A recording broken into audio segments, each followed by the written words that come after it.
Isn't it nice to do that again? Yes. Beautiful. For those of you who don't know, we used to do that every single week after the meditation, and we've just kind of gotten away from it. And I was communicating with Rachel this past week about the music for the service, and it was her idea. She said, Eric plays so beautifully. Why don't you do the Lord's Prayer?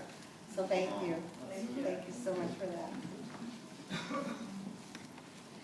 Well, again, like I said at the beginning of the service, we're right in the middle of a summer series and on Pam Grout's book, E Squared, that involves 9 do-it-yourself energy experiments to prove not only what the title of the series is, My Thoughts Create My Reality, but also really a whole host of spiritual principles that are right in alignment with the 5 core beliefs of unity.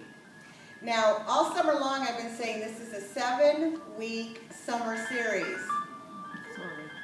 Yeah. There's energy in the room. A 7-week summer series, so breathe, because in order to do it in 7 weeks, I was going to have to roll out 2 experiments today and 2 experiments next week. And as I was preparing, I said, this is trying to cram it in too fast. So it's changed from a 7-week summer series to a 10-week sermon saga. Okay? I'm just going to take my time with this and not try to get it wrapped up by the end of August. We're going to spill a little bit into September, but I think it's going to be a more valuable experience for all of us because of that, I hope. So for those of you who haven't been with us or who have been with us haphazard, which is kind of the unity way sometimes, you know, I always say if I see everybody in a month, then I know, that's my unity congregation. And it's true in all unity churches. Because, if we were by the book, go to church every week, we'd probably be going to the traditional churches we were born and raised in. But you are free spirits, and I just feel grateful each and every time I get to see you. So for those of you who haven't been here this summer, we've already rolled out 4 experiments. The first experiment was the dude abides principle, which has to do with proving that God exists, or as Pam Grout likes to say, the field of potentiality. That's what she calls God, or the field of infinite possibilities. And this is right in alignment with core belief number 1 in unity, which is our statement of faith that we say each and every week. There's one presence and one power, right? In the universe and in my life. God, the good, omnipotent. So that was kind of an exciting week to prove God exists. Have you ever wanted to do that? Not too late to start if you haven't done it already. Second experiment, second week, was the Volkswagen Jetta principle, which had to do with proving that what we look for in the universe is what we're going to see. Yes. Now, we did all these crazy things like looking for yellow butterflies and purple feathers and green and sun beige cars and that type of thing. But it's really based on the 3rd core belief of unity, the law of mind action, or the law of attraction. Thoughts and feelings held in mind produce after their kind. We are going to draw to us what it is that we are focusing on. Then the 3rd principle, or the 3rd experiment, was the Albee-Einstein principle, which has to do with that you and I are fields of energy. We have our energy wands. If anybody still needs their energy wands, is Nancy Minto in the house? She said she will help you make them today. She never stays in here for my sermons. I'm not going to take it personally, but I do. She's good friends with my mom. Known her way before she ever started going to this church, and it's just so like family. Friends. Never can see you as a minister. But anyway, I'm getting off track. So, she will help you with your energy wands, okay? Making your energy wands. And this really supports the core belief number 2 of unity, that we are divine in essence, that we're spiritual beings having a spiritual experience in a spiritual universe governed by spiritual law. That we're made in the image and the likeness of the Most High. So that was fun. So this last week was the I can never say this, the abracadabra principle, the abracadabra principle, where we were going to set a very specific intention with the universe, with that field of potentiality, with what we call God, and see it manifest in 48 hours. Now, one of the things that I had said, and this is again is based on core belief number 3, the law of mind action. Thoughts held in mind produce after their kind. What you intensely concentrate and focus on, to the exclusion of all other distracting thoughts, will manifest in your life. And one of the things I had said to the congregation last week is I wanted you to read this chapter each and every day this week so that you will finally get it. You'll finally understand how to become a master manifester. Because a lot of folks who come to Unity, that's what they want, right? They want to establish health in their body and wealth in their prosperity, in peace in their relationships and in their mind and their spirit. But they don't know how. They say that affirmation maybe once, maybe 10 times, maybe 100 times a day. But as we learned last week, you have 60,000 thoughts a day. And 99% of those thoughts are the old thinking. And then you question, why can't I manifest what it is that my heart desires, that I truly want? It's because of that 99% of the old stinking thinking, as some Unity True students like to say. And so how many of you read the chapter each and every day this week? Oh, yeah. It's going to make a difference. I know it's 20 pages a day in summer. You're like, take it to the beach. Don't people read books on the beach? Going to make a difference. It's going to make a difference. Now, how many of you were not here last week? It's okay. Don't be shy. Raise your hand. Maybe about half. Should I do this or not? See, each and every week I always start by giving my lab report on experiment number 4, but I already gave it. I gave it last week. I did. Abracadabra? Remember? Yes. We're You're gonna not hear here to it. get, all right, I'll just do a quick recap. Because those of you who heard it, be like, oh, jeez. So I had, in preparing for the talk last Sunday, I had come downstairs, remember, around lunchtime. I have caretakers with my mom during the day. My office is upstairs. And I come down for lunch, take a couple breaks a day. So I came down at lunchtime and I'm like, I don't know how I'm going to do experiment number 4 because there's nothing that I want. There's really nothing that I want in my life, which I want to put parentheses around that because there's lots I want in life, but nothing within my frame of believability that I can have in 48 hours. And there's a big difference, right? Like I'd like to have a house on a lake. A lot of you know that. I want that. But I'm not in a place where I have the believability that I can manifest it in 48 hours. Could I? Yes. Yes. Not there yet. I have a lot to learn, just like you. So anyway, I come down, I'm like, I don't know what I want. What do I want? And it finally came to me that I wanted to have really a clear knowing that my dad is still with us. He passed away about 5 years ago from Alzheimer's. And my mom's like, yeah, that's a really great idea. Let's do that. And so we turned our attention away from the conversation. What happened? Those of you who were here last week, she picks up a magazine, opens it up, the very page she opens it up to. It says in big, capital, bold letters, bringing up George. That's my father's name. Wow. And that had to do with, William and Kate's baby and that type of thing. And then the caretaker who was at the house, she went out in the kitchen. She got a phone call when she was getting my mom lunch. Came back in and said, my doctor called, and he said the doctor's office called, said that she wasn't going to have the appointment with her normal doctor, she was going to have an appointment with who? George. Dr. George.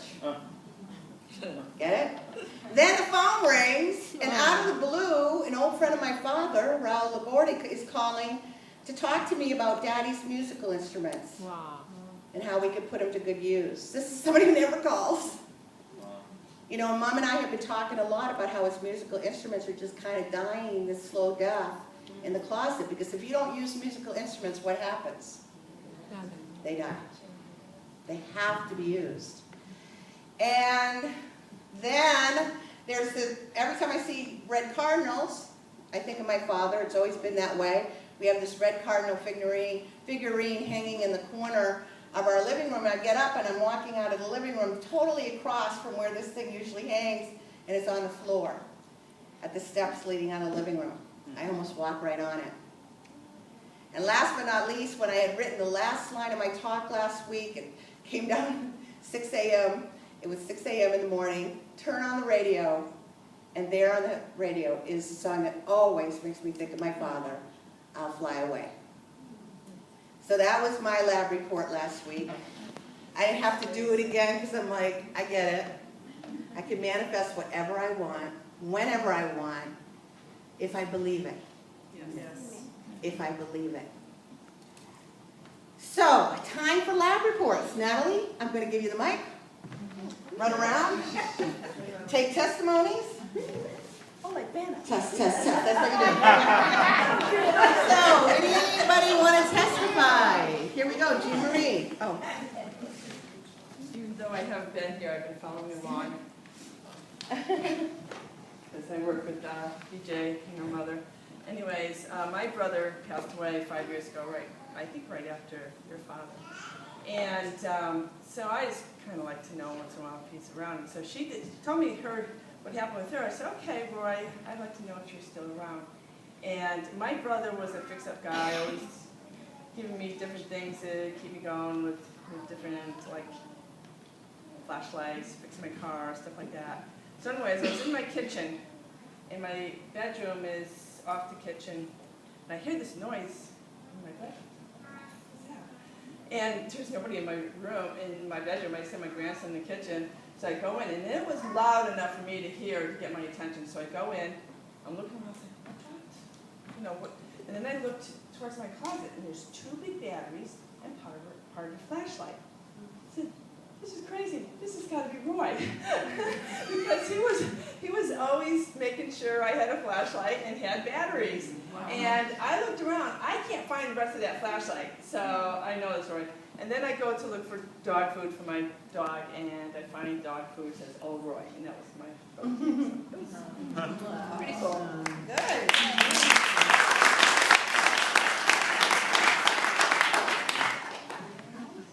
Come on, abracadabra. When I first bought the book, I decided that at 7 o'clock I wanted to have a Buddha statue. But where could I find one? A Buddha statue. Buddha. So at 7:30 I saw a Chronicle, and there was this ad for a mill that had changed into 14 antique shops. I said, I bet I'll get the Buddha there. So I said, oh, okay. But God had been with me. At 10 o'clock, my friend in the morning, the next morning, called me and said, oh, I have a problem. My friend has a problem. Her mother has all kinds of 17th and 18th century Asian things, and she doesn't know where to put them. Where can she sell them? So I tell her about that antique thing, and I say to her, does she have a Buddha? She said, oh yeah, a beautiful one. Why? Do you want one? I said, yeah, you got it. So I went down, and I was like a kid in a candy shop.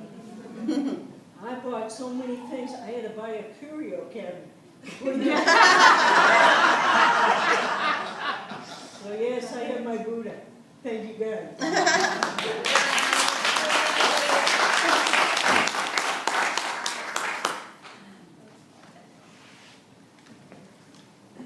I really didn't know what I wanted, but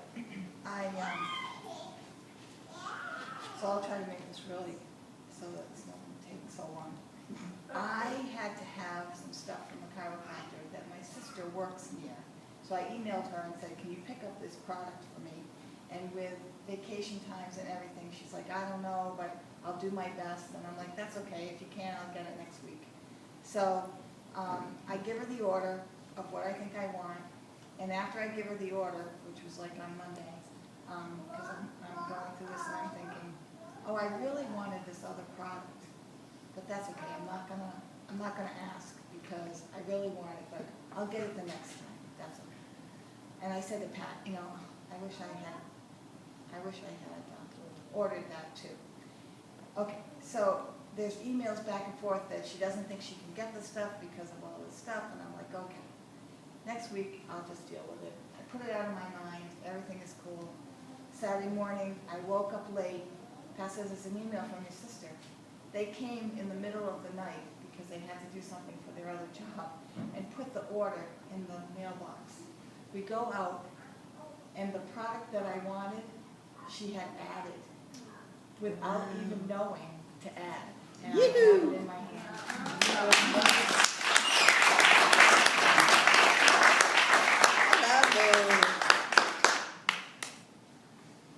Example, that's perfect. Why not? Have a little fun with this, right? I hope with all of it. Yeah, all of it. Well, Carol, sitting right next to me, I'm Bill Stake. Carol says, you know, you notice nature quite frequently. So I said, well, I'd like to bring a little bit of nature into our lives. A little bit more than the mother cat and the 4 black kittens. So we went for a walk. And we're walking up a common driveway. And all of a sudden, Carol says, whoa, what's that? It was not 1 raccoon, not 2, 5 raccoons running down this common driveway. Wow. Yeah, kind of shook her up a little bit, but I And then finally, we were looking at the pumpkins that are growing in the yard, and hovering in one little spot is a little bunny rabbit. I swear to goodness I could put it in my hand. But it's, you know, it's still in the yard. So we've got, you know, and she's had a chance to look at the bunny rabbit. So we've got to taste the nature now. Excellent. We need to go to the food.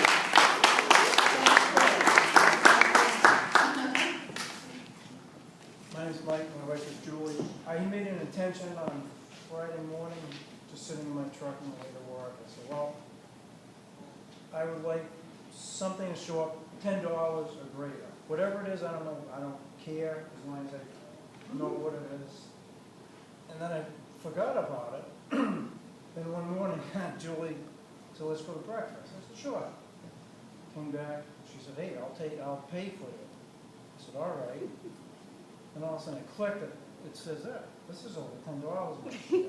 And that was the next day. So that was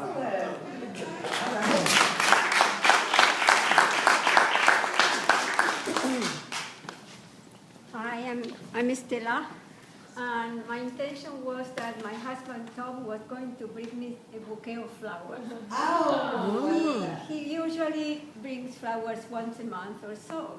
So he went out for an errand, and when he enters the home, his hands were empty, but he had some stuff that he had bought.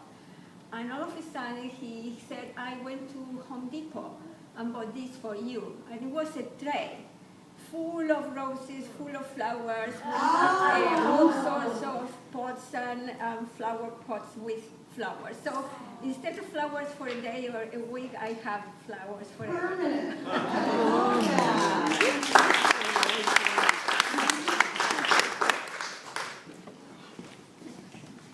Hi, my name is Kathy.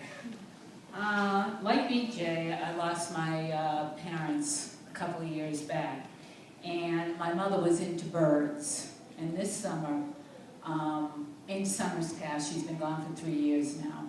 In summers past, there's been a little swallow that sits outside my balcony, and I talk to it, and I sing to it. Well, this summer, it was nowhere to be found. So I'm running around going, okay, Mom, you're annoyed. You're mad at me. What did I do? And so then I decided to set the intention that I was going to see that sparrow, that Mom was going to come back. And Mom came back, the same sparrow, sat on my balcony, and she's been there ever since. And I've been talking and humming away to her. So I'm glad to have her back. Yeah.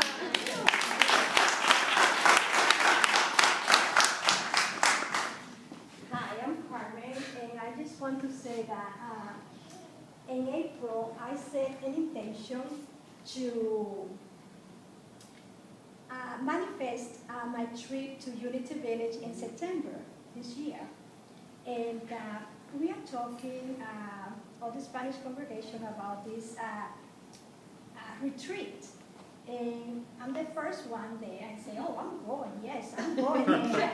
And, you know, I'm not paying attention to my circumstance of having the money to go because I feel like I live in abundance universe and I don't have to worry about those details. So I just have to set my intention there. And when BJ began with the book, that week I said to God, you know what, God, you're going to prove me this week. I'm not going to give you 4 hours. I'm going to give you the entire week. I'm going to be a little bit more gentle to you. So that my trip to Unity Village is going to be possible because I need to be there. And I know that you have that trip for me. So that week, I think maybe 3 days passed, I received a phone call from a friend of mine. And that person told me, I bought you a ticket. Your flight ticket for Unity Village to go there. Wow. And I'm like, really? Okay, well, I will pay you next week.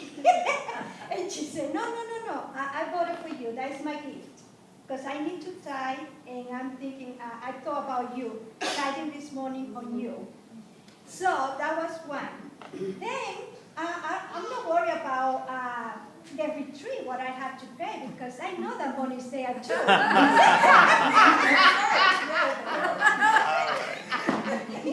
It's called being on a roll. So the same week, that person told me, you know, don't worry, I'm going to talk to the Spanish congregation to pay for your trip for the retreat. And I said, are you sure? Yes, I'm going to do that. I said, thank you, God. So my trip has been paid. And also the hotel, everything. So,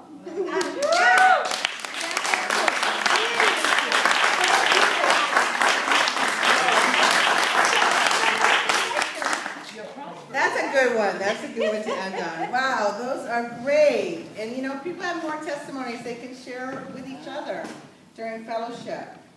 But you know, I'm no surprise. Carmen does this all the time. Yeah. So if you want to learn about manifesting, because I've seen her do it for years. It's just amazing. So this week we are diving into experiment number 5. See how I can't unroll 2 experiments? You'd be here for the rest of the afternoon.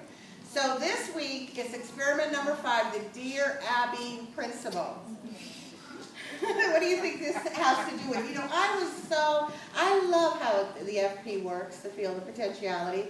Because what was the daily word today? Guidance. And this principle is about inner guidance, about proving that inner guidance is always, always available to you and to me. And it's called Dear Abby because where do we tend to go to get our guidance? Outside of ourselves, to our friends, to our family, to people like Dear Abby, to psychics, to wherever. Tell me what you think I should do. Looking for that advice, looking for that guidance. But this principle is all about talking to us on the fact that the only place to look is within. That we have that still small voice within, our higher self, the self that we call the Christ, that divine essence of who you are and who I am, always, always just waiting to guide us in every circumstance of our lives, if we will but believe that it's there, and if we will but listen. Pam Grout talks about the fact that another place we go to all the time for guidance is our conscious mind. Another word in a way for our ego. Not the higher self. To our egos instead of that still small voice. Now she says the conscious mind is prone to misjudgment, faulty interpretations, and major fabrications. She goes on, it judges, distorts reality, and causes unnecessary emotional distress. So this experiment, experiment number 5, the Dear Abby principle, is about finding a whole nother avenue to guidance. And it's called inner guidance, like I said. It's in alignment with the 4th core belief of unity, which is that you don't need anyone to make a connection with God. You can make a connection with God instantaneously whenever you want to, with that field of potentiality. Now, unity emphasizes the practice of what? Prayer and meditation. That's the 4th core belief.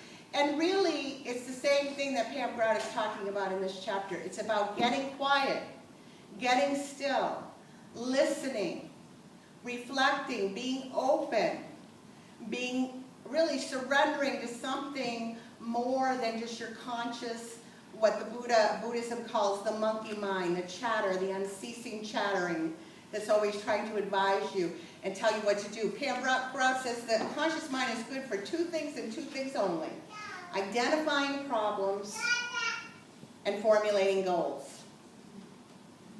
So it has its purpose. But as far as how to proceed in any given circumstance, how to deal with a problem that you've identified, you need to listen to that inner guidance, the still small voice within. Now, inner guidance is reliable and constantly available 24/7. Its answers are peaceful, instinctive, clear, and responsive to all the unpredictable factors that the conscious mind cannot even understand. And the best part is you're free to put it on the spot, anytime, anywhere, demanding clear answers right here and right now. Remember how I talked to you about praying and asking is about claiming and demanding what you are entitled to, what is rightfully yours as a child of the Most High? Now, sometimes the inner guidance also comes unbidden, like you haven't even asked for it, and there it is. I want to read you an example of this on page, how many of you have your books? Page 98 and 99. So we're going to go to that and just give you an example of unbidden guidance. First, let me start with a quote from Woody Allen. You know Woody Allen? The filmmaker. He said, "If only God would give me a clear sign, like making a large deposit in my name at a Swiss bank." So anyway, here's the example. When she was 25, actress Jamie Lee Curtis was hanging out in her recently purchased Los Angeles apartment with her friend Deborah Hill. Deborah, who had produced Halloween, remember that movie she was in? The spooky movie that launched Curtis's career, had brought over the current issue of Rolling Stone magazine as a housewarming gift. And they were flipping through the magazine and chatting optimistically about the end of Jamie Lee's most recent relationship when they saw a photograph of 3 men. Jamie Lee pointed to the man on the right who was wearing a plaid shirt and a waggish smirk and told Deborah, "I'm going to marry that man." She'd never seen him before and had no idea who he was, but something inside her told her that he was the one. "That's Christopher Guest," Deborah said. "He's in a funny new movie called This Is Spinal Tap. I know his agent." Jamie Lee, awestruck by this very clear churning in her gut, called the agent the next day, gave him her number, and told him to have Chris call her if he was interested. He never called. Several months later, while at Hugo's, a popular West Hollywood restaurant, Jamie Lee glanced up to find herself staring straight at the guy from the magazine who was only 3 tables away. He waved as if to say, "I'm the guy you called." She waved back. She thought, interesting. Except a few minutes later, he got up to leave. He shrugged, waved, and walked out the door. Jamie Lee looked down at her plate, kicking herself for believing in something as stupid as inner guidance. But the next day, her phone rang. It was Chris Guest, and he wanted to set up a date. 4 days later at Chianti Ristorante on Melrose, they met for dinner. By the time guests left for New York to tape an episode of Saturday Night Live, just over 1 month later, they'd fallen deeply, passionately in love. Soon after, when they were talking on the phone, Chris said to Jamie, "I was out walking along Fifth Avenue today." "Oh yeah," Jamie said, "what you do there?" "Do you like diamonds?" he said. They were married on December 18th, 1984, 8 months after Jamie Lee Curtis got that initial guidance. Wow. Now, I get this all the time. I get the unbidden guidance, the guidance that I haven't even asked for. That still small voice within that is gently trying to push me and show me the way. My problem is I'm not so great at listening to it.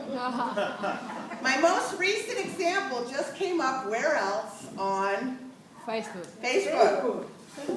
It's a game that people were playing on Facebook. Anybody see my post? Going to Rome for 3 months. Yay! 4 exclamation points. I posted that on my wall. I'm not going to give away the game.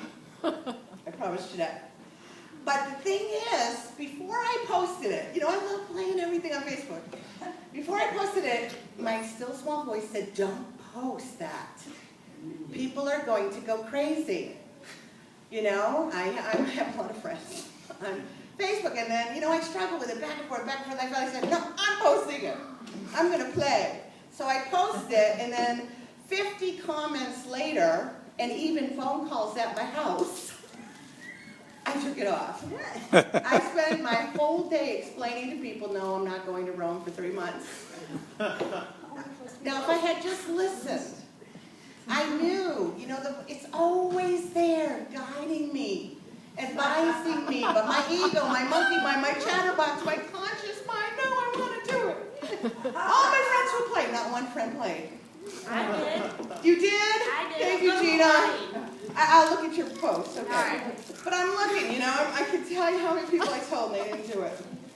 And I'm answering the phone. I have caretakers calling me, "Can I come with you, Mother?" No, I'm not really going. You must Took be it off. So I don't know if that happens to you, Yeah. Oh, yeah. Sure. but I don't listen. I don't listen a lot.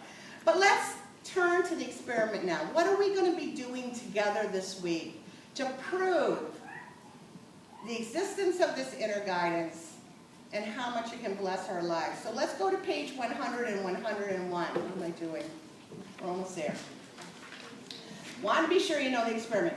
In this experiment, you will prove that the guidance received by Jamie Lee Curtis and others is not some weird Twilight Zone like anomaly, but a very real and ongoing tool that all of us can use at any time. So this is what you're going to be doing. You're going to spend 48 hours expecting a specific concrete answer to a specific concrete question. It can be as simple as whether to adopt a new Siamese kitten, or as complicated as whether or not to take a job offer. Either way, give your inner guidance 48 hours to spell it out. But watch out. I tried this once, this is Pam Brown, and got fired. In retrospect, however, it was the perfect answer. Maybe the only one I could hear to the question I'd ask. Was her question. Is it time to launch my freelance writing career? Wow. Choose an issue that is troubling you, something that has a yes or no answer, something on which you're really confused and don't know what to do. I know you're thinking about something right now. It doesn't matter what it is. That issue will work. Look at your watch. Ask for a clear, non-debatable answer, and ask for it to show up within the next 48 hours. It might show up immediately, it might take only a day, but within 48 hours, expect to have a neon sign of an answer. It's your job to set the intention and the time frame. The FP, what's that? Feel the potentiality will do the rest. Now she gives another example. Stan had lost his job, a friend of hers. To make matters worse, his girlfriend of 3 years decided it was time to move on. Needless to say, he had some pretty serious decisions to make. First on the agenda, Stan decided was to find a way to make some money. But he had no idea what he wanted to do. I reminded him there was